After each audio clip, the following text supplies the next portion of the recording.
So ఓవరాల్గా middle class వాళ్ళందరికీ ఒక ఉపశమనం లభించింది. అదేంటి అంటే జిఎస్టీ స్లాబ్స్లో తగ్గుదల వచ్చింది. అవి ఎలా వచ్చాయంటే దాదాపుగా 18%, 12% ఉన్న అన్నివి కూడా 5%కి వచ్చాయి.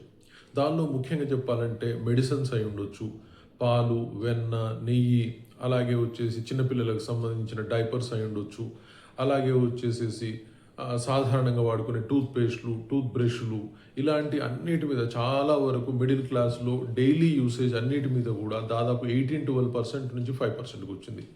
ఆ తర్వాత చూస్తే ఏవైతే వెహికల్స్ ఉన్నాయో పెట్రోల్ వెహికల్స్ అన్ని 1200 సీసీ ఉన్న లెస్ దెన్ ఉన్నవన్నీ కూడా దాదాపుగా 18%కి వచ్చాయి.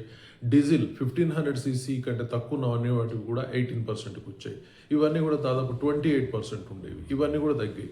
సో మిడిల్ క్లాస్ వాళ్ళు వాడుతున్నటువంటి చాలా వస్తువుల మీద జిఎస్టీ చాలా ఎక్సలెంట్గా తగ్గించారు.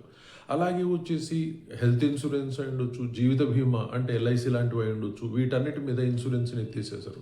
అంటే దట్ ఈస్ కాల్డ్ అస్ జిఎస్టీని ఎత్తేసారు. సో జిఎస్టీ ఎత్తేయటం వల్ల దాదాపుగా 18-12% ఉన్న జిఎస్టీ స్లాబ్స్ ఆన్ ఇన్సూరెన్సెస్ కూడా ఈరోజు 0%కి వచ్చింది.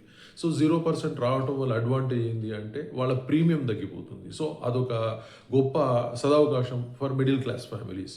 సో ఓవరాల్గా చూసినప్పుడు కేంద్ర ప్రభుత్వం తీసుకున్నటువంటి ఇలాంటి నిర్ణయం యాక్చువల్ చెప్పాలంటే నరేంద్ర మోడీ ప్రభుత్వంలోకి వచ్చిన తర్వాత జిఎస్టీ ఇంప్లిమెంటేషన్ అయిన తర్వాత అత్యంత తగ్గుదలకి జిఎస్టీ స్లాబ్ రేట్లు వచ్చాయి. సో దీని ద్వారా ఇప్పుడు చాలా భారీ ఎత్తుననే వాట్ కాల్డ్ యాజ్ ధరల తగ్గుదల జరుగుతుందని మనం విశ్వసించవచ్చు.